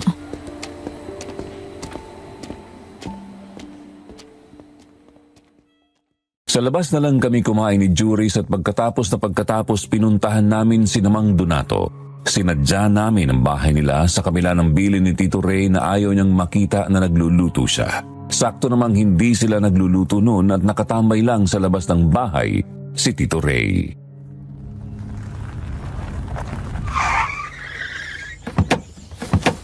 Tito Ray, si Mang Nato, nasan siya? Kailangan niyo magpaliwanag sa akin. Oh, pero parang may ginawa kaming masama sa'yo, ha, Mark? Galit ka ba? Hindi naman ho. May kukumpirmahin lang. Nasaan na si Mang Donato? Ay, teka, tatawagin ko. Donato! Ito palang bahay nila. Makaluma ang disenyo. Hindi ko rin matanda na ganito yung Juris. Hindi naman makaluma si Mang Donato.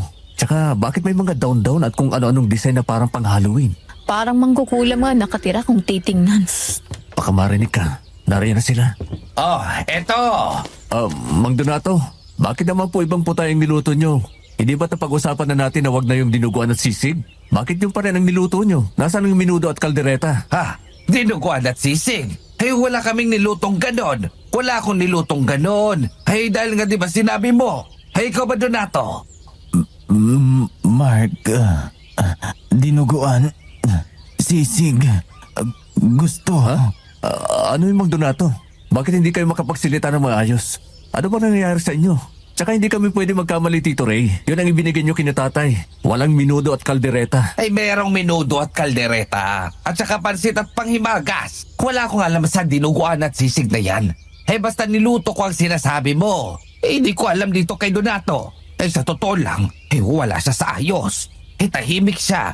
At parang may sariling mundo. Kaya hindi ko masyado pinapansin. Ano ho bang nangyari? May sira yata yan sa utak. Hindi naman niyang ganyan nung huli ko siyang nakita sa probinsya. Si Mang Nato? Malabo ho yan eh.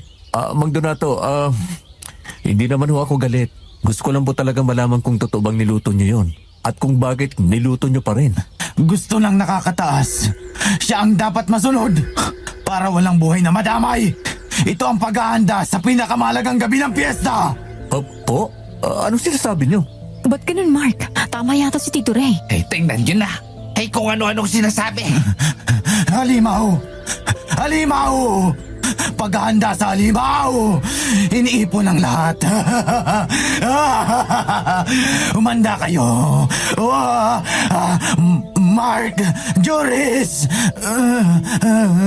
Hindi! Hindi! Tulong! Mang Donato? Ano ho ba yun? Anong nangyayari? Nangihina siya. Ako na muna bahala dito, Mark Juris. Mang Nato? Joris! Hindi ko rin alam ang nangyayari sa kanya eh. Pero kaya ko na to. Kaya mabuti pa. Ako na lang muna magluluto para sa inyo, ha? Para na rin hindi magkaproblema. Eh, pagpapahingahin ko muna itong pamangkin ko. Papatingnan ko na lang siya pagkatapos na maganap sa piyesta. Sige po, Tito Ray. Tawagan nyo na lang po kami kapag kailangan nyo ng tulong. Salamat po.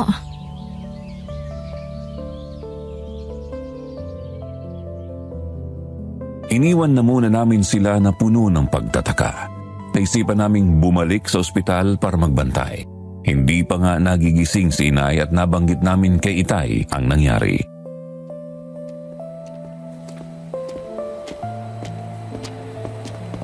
Tay, si Mang Donato pala talaga ang desisyon na lutuin yung dinuguan at sisig kahit wala naman sa usapan. Bakit daw? Hindi rin po namin alam. Hindi namin siya matandaan. Nung una nangihina. Tapos bigla siyang nawala sa sarili. Nawala sa sarili. Opo, kung ano-anong sinabi niya tungkol sa mga masusunod ang gusto. Buhay na madadamay at halimaw. Ang sabi ng tiyuhin niya, may sira na raw sa utak si Mang Donato. May mga bulong-bulungan nga na may kakaiba raw kay Donato. Bago pa man dumating yung tiyuhin niyang yon, mag-isa kasi sa buhay. Kaya hindi natin alam. Pero tropa natin yung tay. Malay mo, may matinding pinagdadaanan. Kung sa bagay.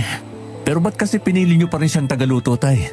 Wala namang iba. Saka, yun nga, nagpresenta rin naman yung Ray. Yun naman pala eh. Sana naman umayos na rin si Mang Nato. Nakakaawa rin eh. Sana nga.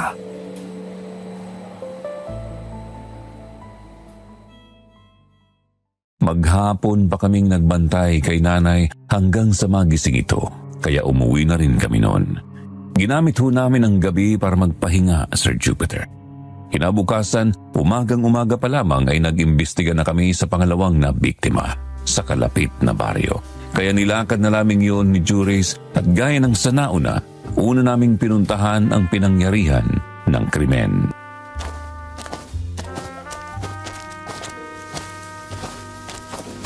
Magtingin-tingin ka lang dyan. Baka may makita pa tayong valuable. Katulad nung kina Ma'am Laika. Di naman ito kasing sukal nung isang area. Kaso nga lang may kalayuan sa kabahayan. Okay na rin yun. Para walang masyado makapansin sa atin. Wala ah. Walang kakaibang gamit. Mas recent ito eh. Isa tayo sa mga unang magsusuyod. Kaya huwag kang tumigil. May makikita rin tayo rito. Promise. May suspicious ba rito? Puno na niyayakap ng mga bag. Aba, ano to? Juris, halika tingnan mo. May mga bakas ng kamay at paa. Bakas ng pagakyat. Ha? Ano? Diyan sa puno? Oo. Patingin. Oh, bakit Juris? Bakit ka natulala? Mukhang ito na nagkukumpirma na hindi taong may kagagawa nito, Mark. Tingnan mo mga bakas na yan. Parang kalmot. Ha? Oo nga no. Hindi yan magagawa ng isang tao, Mark. E di, aswang nga ang salari? Ganun na nga. Pero sino ang aswang na to? May utak siya at halatang may experience. Kailangan ko makontak si Auntie Ligaya. Oo, pero alamin pa rin natin mula sa isa pang kapamilya ng biktima. Baka may malaman din tayong makabuluhan sa kanila. Baka nakita nilang itsura. Oo, puntahan muna natin. Mamaya ako natatawagan si Auntie pagkatapos. Panginoon. Sana naman po'y matuntunan namin ang kampo ng kadiliman na to. Aswang man siya o hindi.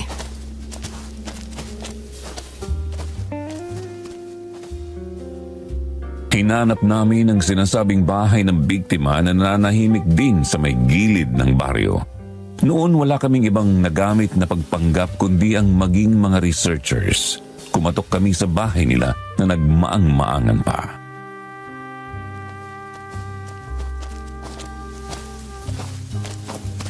Tao po! Tao po! Magandang araw po. Pwede ho ba kayong maging bagay ng aming research tungkol sa matatanda? Mabilis lang po ito. Wala akong oras, iho. Iha, pasensya na kayo. Hindi naman Ako na, Mark. Sige. Tay, ang totoo po yung mga investigador kami. Gusto po namin malaman ang iba pang detalye tungkol sa pagkamatay ng inyong asawa. Baka po pwedeng papasukan nyo kami para iwas sa mga mata ng mga pwedeng nakamasid sa atin. Pwede po ba kayo makipagtulungan para makamit natin ang katarungang hinihintay ng inyong namayapang asawa? Yun naman pala. Sige, pasok kayo. Halik kayo. Pasensya na kung medyo magulo Ako lang kasi ngayon ang nandito. Hindi makapaglinis masyado. Ayos lang po. Sino nga kayo ulit? Mark po. Ako naman po si Juris at nag-iimbestiga po kami tungkol sa karumal-dumal na patayang naganap rito at sa karatig na baryo. Tawagan niyo na lang akong Jaime. At ang asawa ko sabihin na lang natin na si Gemma. Saan ba ako magsisimula? Siguro po, Ikwento nyo na lang po mula sa umpisa. Yung mga araw po bago mangyari ang krimen. May kakaiba ho ba? Sa paligid o sa kilos po ng asawa nyo? Ay, alam nyo kasi Mark, Juris, kami yung tipo ng matanda na may lakas pa kahit 70 anyos na. Ako, nakakapangahoy pa at si Gemma naman ay nakakapagtanim pa. Ay, basta aktibo kami. Pero nung mga araw bago mamatay si Gemma, naghihina siya. Nangihina rin? Bakit, Joris? Nagulat lang po. Yan din po kasi nangyari sa nauna. Oo, naghihina siya. Tapos, tahimik. Ang nakapagtataka pa, lagi siyang may ibang pagkain na dala. Ibang pagkain? Anong pagkain? Hindi ko alam eh. Pero mga dinuguan, ganyan. Bopis. Kumbaga halos mga lamag-loob na dinadala niya kapag nagagaling siya sa kakahuyan. At ang matindi, katanghali ang tapat yun ha. Bakit hindi nyo ho pinuna? Nag-iba rin kasi yung ugali niya noon. Nirarason niya na binili niya yon sa labas. Kahit na alam kong hindi niya hilig yon. Pero pag pinipilit ko siyang tanungin, naiinis siya at nagagalit.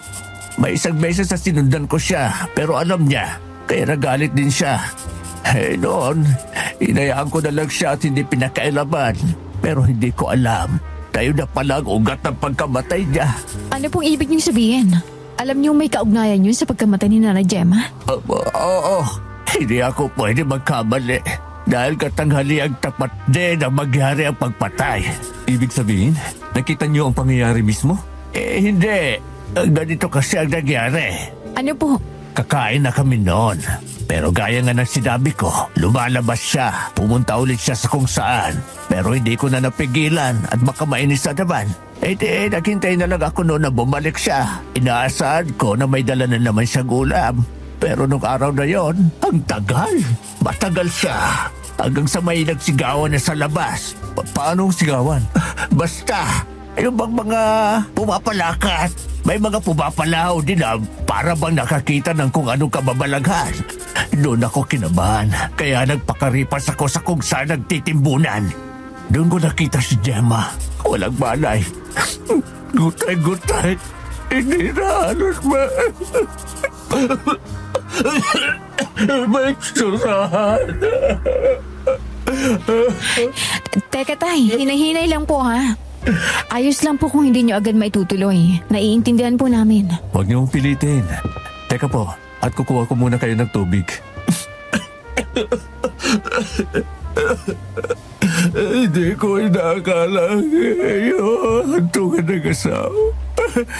Gemma, sana pala, sana. Inom po muna ho kayo. Sana pala, hindi ako natakot na sundan siya. Sana hindi ko inintindi kung magalit siya. Ang dami kong pagkukulang sa kanya. Huwag niyo hong sisihin ang sarili niyo, Tatay Jaime. Wala po kayong kasalanan. Ang dapat po nating sisihin ay ang salarin. Dapat malaman natin kung bakit at paano niya napapunta ang asawa niyo sa kakahuyan. Bakit siya nanghina at naging tahimik at magagalitin? Oo. Demonyo siyang hayop siya. Kung nakita ko lang talaga ang mukha ng hayop na yun. Pero nakita niyo po ba? Oo.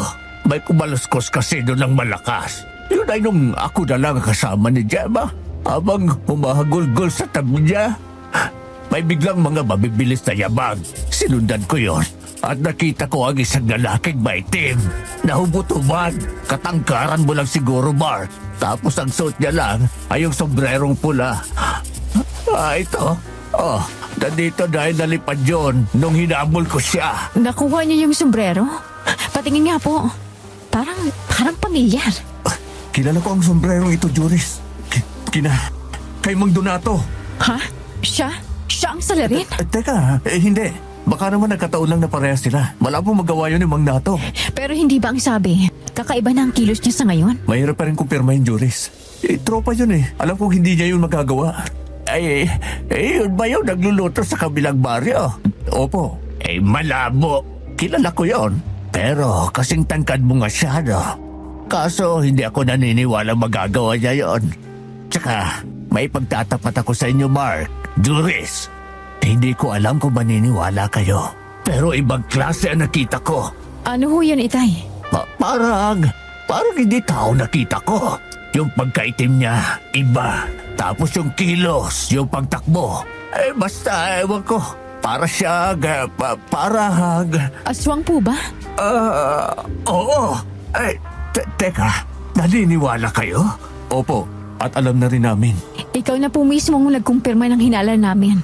Aswang ang salarin. Ibig sabihin yan, kung si Mang Donato yon, di aswang pala siya.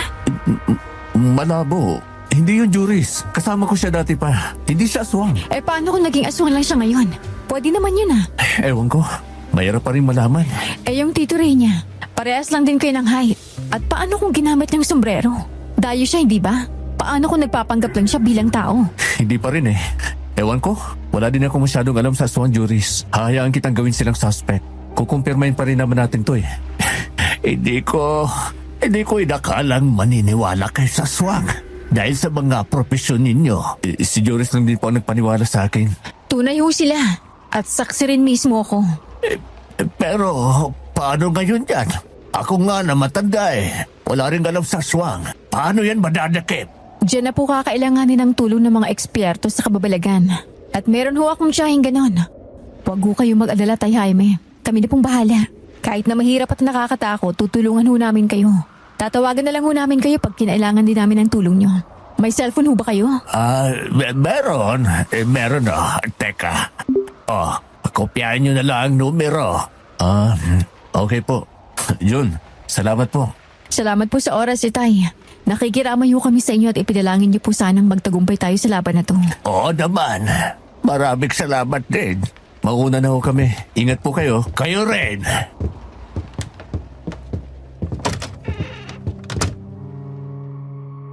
Hindi na kami tumagal pa sa bahay ni Mang Jaime. Hindi na rin mapakali si Juris ng mga oras na yon. Pati ako kinabahan dahil sa reaksyon niya. Habang naglalakad pa uwi, nakaalalay lang ako sa kanya at tahimik ang paligid. Ramdam ang tensyon hanggang sa hindi na ako makatiis at binuksan ko na ang usapan.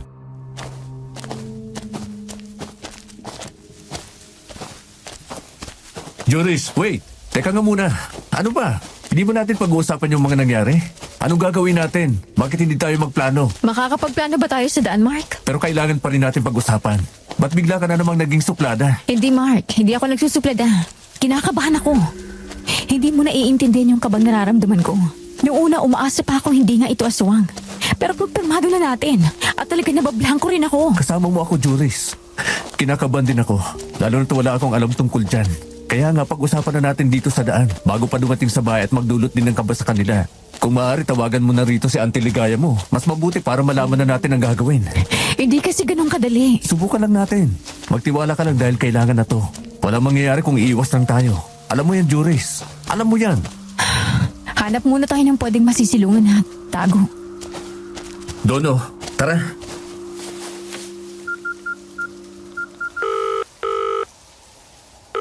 Oh, yun. Sumagot agad. Sabi sa'yo Juris, isang mapanganib na kalaban. Bakit humantong sa ganito? Ha? Alam na niya agad ang sasabihin mo? Shh. Auntie, gutay-gutay ang mga biktima. Binapalatan. At bago sila paslangin, ang ihina at nagiging tahimik. Nagbabagong ugali. Pero kusa nilang pinupunta ng aswang sa kakawian. Isang lalaking matangkad, may katandaan at maitim daw. Ano ang edad ng mga biktima? Isang 17 anyos at ang isa'y nasa 60 na raw. Naku po, Bakit, Auntie? maliwanag ang buwan bukas, Juris. May magaganap na malaking salo-salo dyan. Hindi ba? Opo. Bukas ang araw ng piyesta sa amin. Ikaw si Mark. Paano nyo nalaman May na? isa pang magiging biktima. Mag-iingat kayo. Papunta na ako ngayon dyan at baka umaga ang dating ko. Juris, makinig ka sa sasabihin ko. Sige po, Auntie. Maghanap ka ng maraming pinagbalatan ng bawang. Balat ng kahoy ng kamangyang. Magpausok ka rin ng lupa at tugos. Bumili ka ng itim na kandila. Mga dalawa. Tawagan mo ang kapamilya ng biktima. At kailangang nandyan na sila pagdating ko. Papunta na ako, Juris. malakas ang kalaban. Auntie! Auntie! Anong sinasabi niyang malakas ang kalaban? Mark! Mark! Oh, bakit? Ano nangyari sa'yo? Nilalamig ka. Ngayon lang nagsabi si auntie ng ganito. Natatakot ako.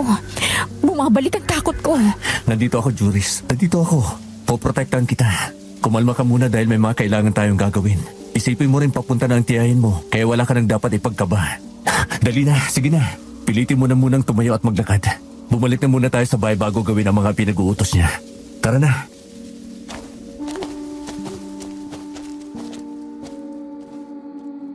Sir Jupiter, pinagpahinga ko muna si Juris saglit sa bahay. Kumalma rin naman siya at pagkatapos agad niyang tinawagan ang mga kapamilya ng biktima.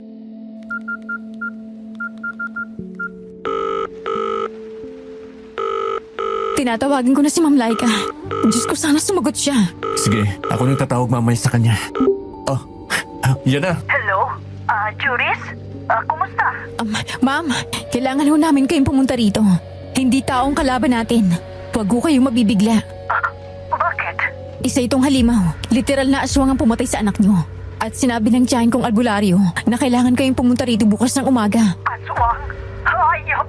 Sige, pupunta ako. Haharapin ko yan. Aasahan ko kayo, ma'am.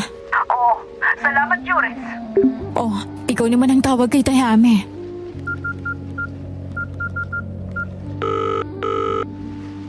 Yun. Hello, Tay. Ang bilis May nahanap na ba agad kayong impormasyon? O may kailangan pa ba kayo? May makakatulong tayong eksperto sa kababalaghan at sa mga aswang, Tay. Kaya kailangan kayong pumunta rito bukas ng umaga. Talaga ba? Kaya niya ang kalaban? Opo, pupunta rito ang tiyahin ni Juris. Siya ang makakatulong natin. At sinabi niyang dapat kayong pumunta. Sige, pupunta ako bukas. Ano ba kailangan gawin? Meron ba? Wala naman ho. Nandito na rin naman yung sombrero. Wala na kayong dapat isipin. Basta aasahan lang po namin ang pagpunta niyo. Sige. Sige po, Tay Jaime.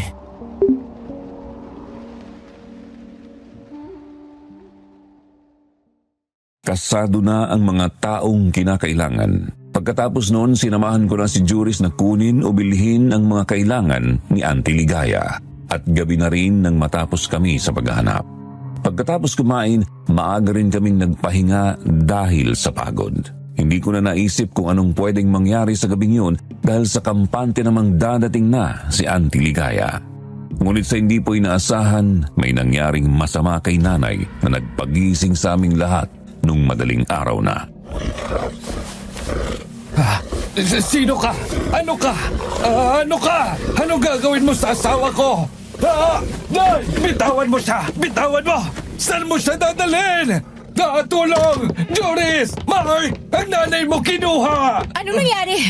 Anong nangyari? Tay, si nanay! Anong nangyari? May kumuha sa kanya. Mabilis, may tip. Parang halimaw. Ang nanay mo, anak! Aswang! Mark! Ang nanay mong sunod na biktima. Huh? Hindi pwede. Nasaan na si Auntie Ligaya? Parating pa lang siya. Juris, tulungan mo ako. Anong gagawin namin? Ang asawa ko, Mildred! Nanay! Halika, hanapin natin ngayon din. Hindi pa yun nakakalayo. Mag-ingat lang tayo. Tara na! Pumaripas kami papunta sa labas, Sir Jupiter. Hinanap namin siya sa kakahuyan at may ilan ding taong tumulong sa amin na maghanap. Paulit-ulit kami sa pagsigaw ngunit walang sumasagot sa amin. Wala kaming makitang siluet ng tao, walang naaaninagan ng liwanag ng buwan, walang umiiyak. Tanging mga manok lang at aso ang maingay. Hanggang sa malapit ng lumiwanag, wala pa rin kaming nakikita. Nawawalan na ako ng pag-asa noon nang biglang dumating ang tumatakbong si Tito Ray. Mark! Edwin! Juris! Si Donato ang nanay mo! Ha? Mark! Bakit o anong nangyari? Anong meron kay Mang Donato? Hindi ko alam. Parang wala siya sa sarili niya. Hindi ko siya maintindihan kung ano-ano mga sinasabi niya. Naglalaway at umuungol ng mabangis. Buat-buat niya yung nanay niyo papunta sa may bahay. Hininga niya doon sa higaan. Nandun si Mildred ngayon. At tara na, Mark. Sugudin natin ang Donatong yan. Teka lang, teka. Bakit po? Iba kasi talagang itsura niya. Hindi lang parang baliw kung titingnan. Hindi ko alam kung maniniwala kayo pero para siyang... Ano yung Tito Ray? Para Para sa kasuhang. Ha? Sa halibaw. Kung ganon, nasa panganib ang nanay ko, Juris. Anong gagawin ko, Juris? Mark, tara na. Sugod na tayo. May plano ako. Dahil mukhang kilala pa rin ako ni Donato. Lilinlangin ko siya. Sumama kayo sa akin. Ganito ang gagawin natin. Lilinlangin ko si Donato para lumabas sa inyo. Kapag lumabas na siya, ako nang dahan-dahang kukuha sa nanay mo, Mark. Dadalhin ko siya sa inyo. Teka, sasama kami sa iyo. Hindi natin malilinlang si Donato. Kung kasama kayo, ako lang makakapagpalabas sa kanya. Pero anong gagawin namin kay Donato? Paano namin siya lalabanan? Baka kung anong gawin niya sa amin. Sa tingin ko ay wala siyang kakayahang lumaban. At sa dami niyong yan, sa tingin ko kayang-kaya niyo siyang pigilan. Sige na, Tito Ray. Bago pa magutay-gutay ng demonyong yon ang inay ko, ilabas mo siya. Kayo na bahala ha. Ililigtas ko ang nanay mo, Mark. Huwag ka mag-alala. Hintayin niyo lang ako. Kumaripas papasok ng bahay si Tito Ray at matagumpay niyang nalinlang si Donato. Lumabas itong marahas at rumaragasa na akmang aatake sa amin.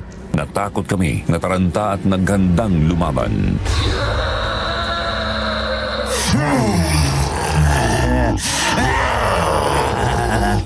Tapos kayong lahat! Mang Donato, hayop ka? Hindi ka tao? Alagad ka pala ng demonyo! Papatayin ka namin!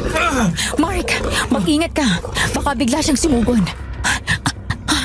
Aswang na siya. Itali mo na yun, anak. Baka makatakas pa. Sige na. Hintayin na lang natin si Ray. Sige na. Dakpin na yung demonyong yan. Subukan niyo! Hindi niyo ako matatalo!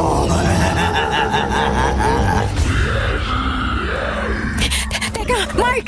Huwag kayong lumapit! Hindi natin alam ang kaya niyang gawin. Kung naaakit niya at napatay ang dalawang babae, hindi siya karaniwang aswang. Hintayin na lang natin si Tito Ray at saka tayo tumakas. Patatakasin natin ang hayop na to. Hindi po sa ganon. May tamang paraan at oras ang paglaban. Kailangan po nating hintayin ng tiya ko. Mapapahamak tayong lahat kung papalag tayo. Tama si Juris, tay. Masyado mapanganib nga tingnan si Mang Donato. Susubukan kong puntahan si Tito Ray. Sino may sabing makakalagpas ka sa akin? Akala nyo ba malilinlang nyo ako? Kung paslakin ko na lang kayong lahat ngayon.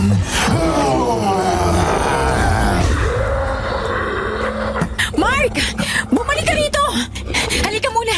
Umalis na tayo. Hintayin na lang natin si Tito Ray. Nasaan na ba siya? Sabi niya hindi ito lalaban na. At bakit hindi siya inaatake nito? Oo nga no. Nasaan na siya? Tito Ray! Tito Ray! Nasaan ka na? Walang sumasagot. Ha, magkasabot mo sila. Hoy, Donato! Nasaan ang tiyo mo, ha? Ilabas mo siya. Ilabas niyo ang asawa ko. Ay, Mildred! Hindi siya sumasagot. Mark, ano nangyayari? Ang nanay ko, Juris! Ang nanay ko!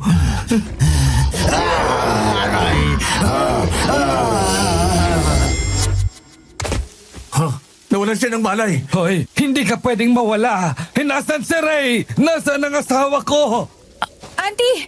Auntie Ligaya! Hindi aswang ang isang yan. Nakatakas na ang totoong aswang. Dalhin nyo ang taong yan pabalik sa bahay nyo, Mark. Tayo na muna sa inyo. Sa ngayon, babalikan natin ang kalaban mamaya. Pero ang asawa ko, Makakatayin niya ang nanay ko gaya ng ginawa niya sa mga naon ng biktima. Hayop na Ray yan. Siya pala talaga ang aswang. Ano nga mangyayari, Auntie Ligaya? Hindi basta-basta gagalaw si Ray. Nasa iisang ritual ang ginagawa niyang pagpatay. May oras yan at hindi natin paaabutin doon. Huwag kayong mag-alala. May paraan at walang mapapahamak. Ngayon, sundin niyo ang sinasabi ko at bumalik na tayo. Juris, nariyan na ba ang mga kapamilya ng ibang nabiktima? Sana po. Tayo na. Marami tayong paghahandang kailangang gawin.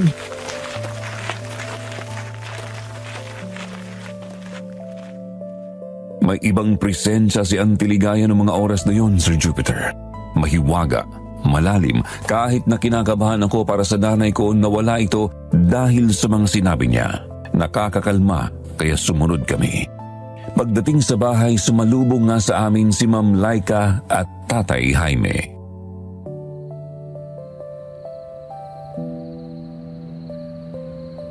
Yan po sila, Auntie.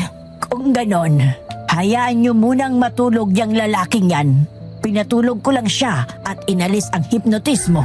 Hipnotismo? Oo, at kailangan muna nating pag-usapan mula sa simula. Paano kayo nalinlang ni Ray? At ano ba talagang mga kakayahan niya? Hindi ko inakalang si Ray ang aswang. Dahil lang siya rito, hindi rin naman siya kahinahinala nung una. Sino si Ray? Ano ang itsura niya? May maipapakita ba kayong litrato? Mark Juris? Eto po, mabuti na lang at nakuhanan ko siya noon. Siya nga! Nararamdaman kong siya ang pumaslang sa anak ko! Demonyong yan! Siya galibo, Mark! Siya!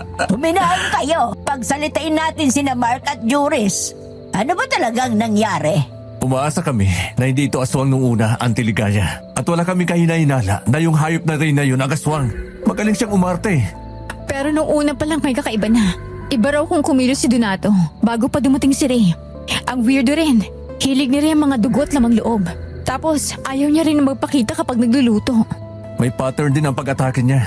Nilililang niya muna ang mga biktima. Pinapahina at binabago ang ugali. Kapag ayos na, aakitin niya ito sa huling pagkakataon at saka papatayin. May mga iniwan din siyang clues. Yung nakasombrerong nakita ni Ma'am Laika at yung sombrerong napulot mismo ni Tay Jaime. Magkaugnay ito at kay Mang Donato ang sombrerong yun. Hindi ba? May sakit din na hindi maintindihan ng asawa ko. Yun nga, huli ko na rin napagtanto, Tay. Nangihina na rin pala siya ilang araw na at nananahimik. Ngayon ko palang naiisip ang lahat. Nalinlang niya kayo mula pa noon. Mukhang alam niyo naman na Mark at Juris. Pero ipapaliwanag ko na rin. Pinagplanuhan ito para sa isang ritual. Ritual? Oo. Isang ritual na ang bahagi ay 3 babae sa magkakaibang grupo ng edad. Ang magkakaibang dugo at laman. Kung makumpleto, ang magbibigay sa kanya ng immortal na kapangyarihan at kakaibang lakas. Paghaharian niya ang sangkatauhan pag nagkataon. Pero paano niya kami nalinlang? Plinano niya ito. Alam niya ang tungkol sa gaganaping fiesta noong paman. Ngayon siya nakatakdang maghasik ng lagim. Ginamit niya si Donato at nakahanda na ang pagpapanggap niya bilang tagaluto. Sinadya niyang maisip niyo na si Donato ang aswang para magawa niya ang kagustuhan niyang itakas ang nanay mo, Mark. Pero may maliit siyang detalye na nakalimutan. Kaya masusundan natin siya kahit saan pa siya magtago. Ang sombrerong sinuot niya. Oo, yun ang gagamitin natin para matuntun siya. Ngayon, nalinlang man kayo, ay may paraan para maghiganti. May paraan para mabawi ang nanay mo, Mark. Ano ang plano? Ganito ang kailangan nating gawin. Lulutuin ko sa banal na tubig ang mga balat ng bawang, kamangyan, pati na ang sinunog na lupa at tugos. Ipapahid natin ang mga ito sa mga dalakong tinik na ipapasak natin kay Ray para manghina siya. Yung 2 kandilang itim, Auntie. Yan ay para kay Laika at Jaime. Isasagawa natin ang ritual ngayon. Mula sa inyo, tatawagin ko ang kaluluwa ng mga namatay para magbigay ng karagdagang lakas at proteksyon sa ating lahat.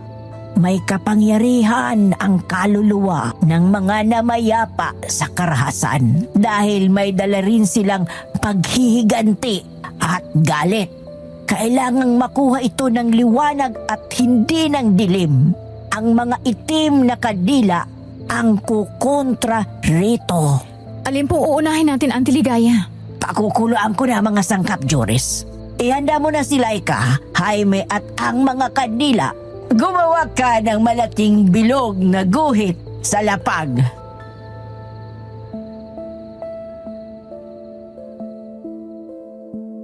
Ginawa ni Antiligaya ang sinabi niya at sumunod din si Juris.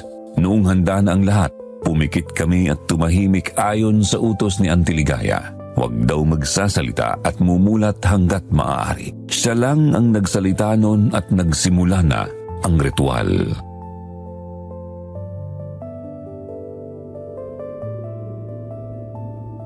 Tinatawag ko kayong mga inapidang halimaw. Ipahiram ninyo ang inyong natatanging lakas at damdamin. Isipin ninyo ang mga naiwan para mabigyan kayo ng katarungan.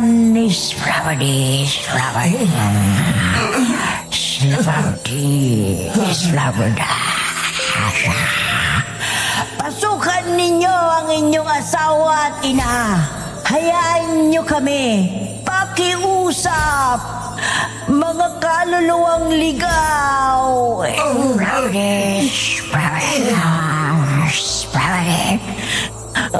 Gusto ko pang mabuhay muli. Ilabas mo ang aswang. Papatayin ko siya. Papatayin ko ang lahat ng masasama. Gayong nakatapak muna ako sa lupa. Hindi na ako malilinlag. Ilabas niyo ang aswang ngayon din! Huminahon kayo. Kung gusto niyong makaganti, sumapi kayo sa liwanag. Huwag niyong hayaan na kainin kayo ng dilim. Kayla! Gemma! Yakapin niyo ang liwanag! Yakapin ninyo!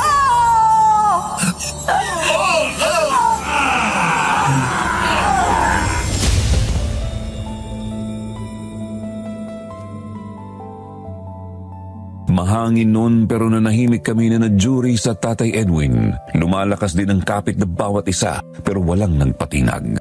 Hanggang sa biglang dumaloy ang mainit na hangin at umiyak ang totoong Laika at Jaime.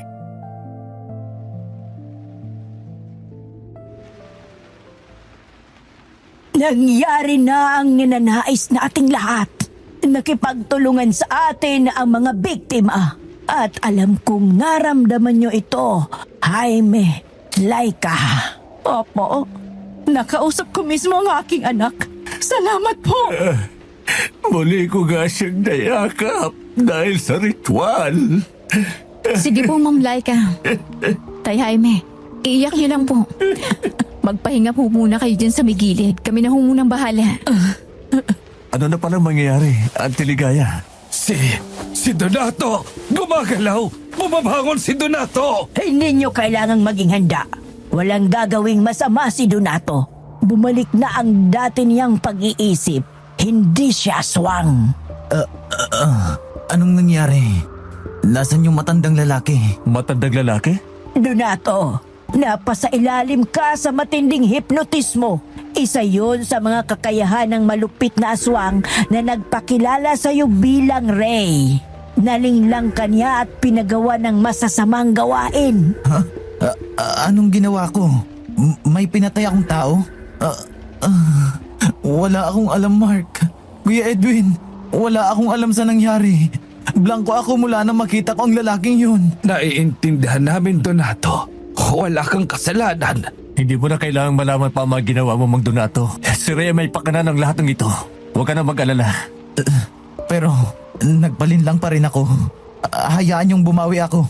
Anong magagawa ko? Hindi na kailangan. Donato, naisip ko na ang magiging papel mo. At ito na ang pinakamagiging plano. Makinig ho tayong lahat. Sino sila? Si Auntie Ligaya yan at si Juris katrabaho ko. Makinig ka muna, Mang Dato. Kailangang matuloy ang fiesta. Kailangang paniwalain si Ray na magkakaroon pa rin ng salo-salo. Ito ay para na rin sa hindi tayo maistorbo ng mga residente. At kung may salo-salo, kailangan ng mga pagkain. Si Mang Nato ang magluluto. Ganun na nga. Doon ka babawi, Donato. Ayos. Kayang-kaya ko po yan. At kayong lahat na natira, sama-sama tayong susugod sa kung saan man naroon si Ray. Bibiglain natin siya. Sigurado akong aatake siya kapag mataas na ang buwan. Pero uunahan natin siya. Bago sumapit ang dilim, gagawin ko na ang ritual. Tapos na rin noon ang pagbabasbas sa mga tinik. Pero wala kami mga kakayahan, Auntie. Anong maitutulong namin sa inyo? Kailangan ko lang ng taga-suporta sa likod.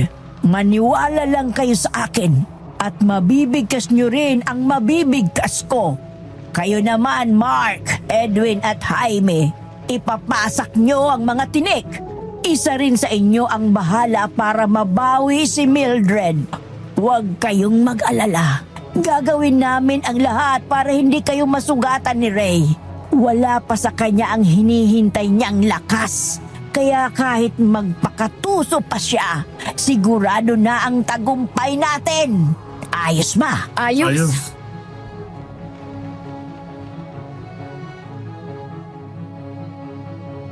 Nabasbasan na ang lahat ng tinik. Nagawa na rin ng ritual ng pagtuntun sa posisyon ni Ray. At ito raw ay nasa pusod ng kakahuyan na malapit sa mismong lugar na pagsasaluhan. Nasa ilalim sila ng lupa. Nagluto na rin si Mang Donato noon hanggang sa dumating na ang oras ng pagsugod. Sama-sama kaming pumunta sa lokasyon na nababalot pala ng panangga.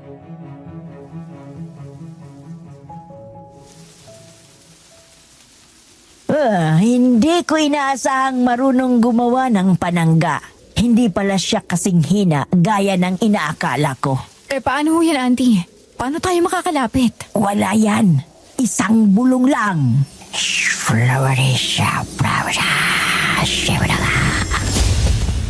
Yan.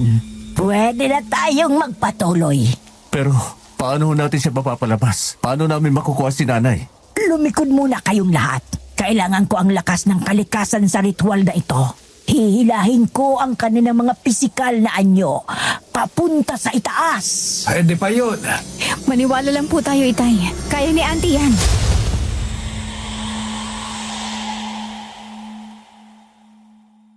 Lumakad ang hangin noon at masakit sa mata ang mga alikabok na lumipad kasabay ng mga tuyong dahon hanggang sa may biglangang umungol. Si Ray at nasa likod niya ang walang malay kong nanay. Hayop ka! Nagtiwala kami sa'yo.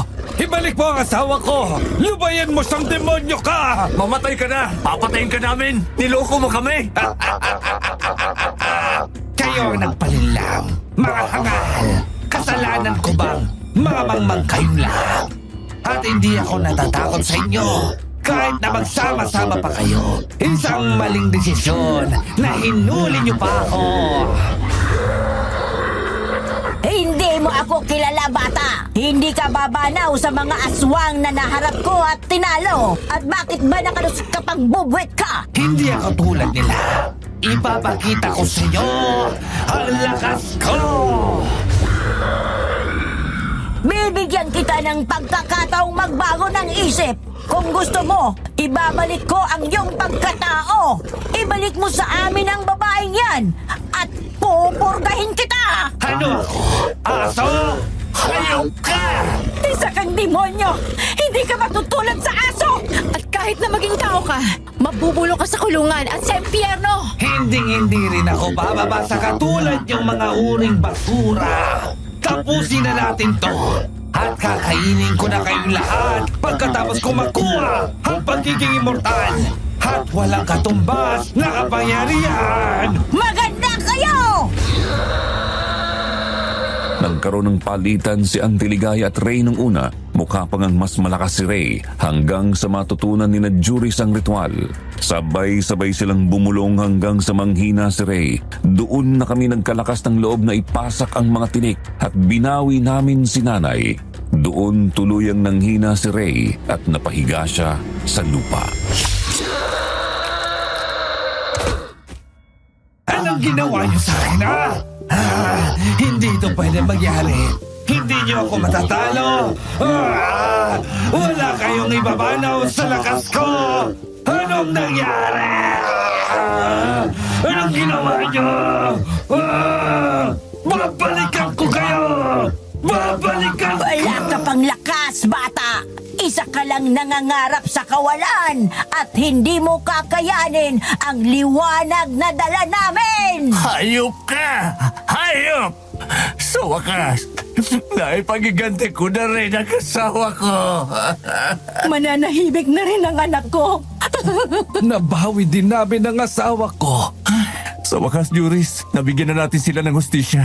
Ang kailangan na lang ay kung paano natin ito i-report. Hindi na muna mahalaga yun sa ngayon, Mark. Ang mabuti pa, iuwi na muna natin ang nanay mo. Sumali rin tayo sa salo-salo at saka magpahinga.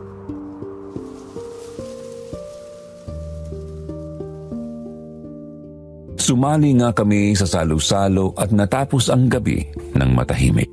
Kinabukasan, nagpaalam na rin si Tay Jaime at Ma'am Laika. Sumunod na rin nun si Auntie Ligaya.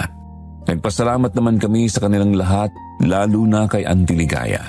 Ang dalawang nabiktima ay todo rin ang iyak at tuwa. Kalaunan, dumating na rin ang oras na babalik kami sa opisina para mag-report ng nangyari. Sa daan na lang kami umisip ng paliwanag.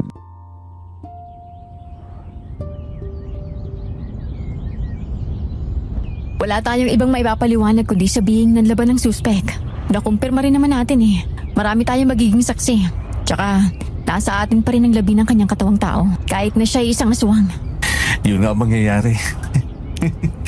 Oh, bakit ka naman nakangiti? Ha? Natutuwa lang ako. Siyempre, nalulungkot para kay Tay Jaime at Nay Laika. Pero natutuwa akong naibigay natin ng hustisya. Kahit na grabe ang kalaban. Ibang klase rin kasi ang Auntie Ligaya mo eh. Sabi sa iyo eh. Pero oo nga no, ipinagpapasalamat ko na rin na sa atin ito napapunta. Kumbaga, paano kung ang nag-imbestiga ay yung mga walang alam sa kababalagan? Kaya nga, at mabuti na lang din, hindi tayo nahuli. Alam mo, parang nakatagda nga mangyari. Ano? Parang sinadya ng Diyos na sa atin mapunta dahil tingnan mo, may kaugnayan sa akin ng biktima. Tapos sa'yo naman yung magliligtas. Parang nakasulat ba? Siguro, distinct tayong dalawa. Ha? Sira. I mean, alam mo na yun. Sa trabaho, ano ka ba? Kaya nga, sa trabaho nga. Ano bang sinasabi ko? Pagmaneo ko na nga lang dyan. Ako na ba ang partner mo simula ngayon? Tingnan natin. So, gusto mo? Hindi no, sira. Tumigil ka nga. Mas matanda at mas mataas pa rin ang posisyon ko sa'yo, no? Hindi naman tumabiro eh.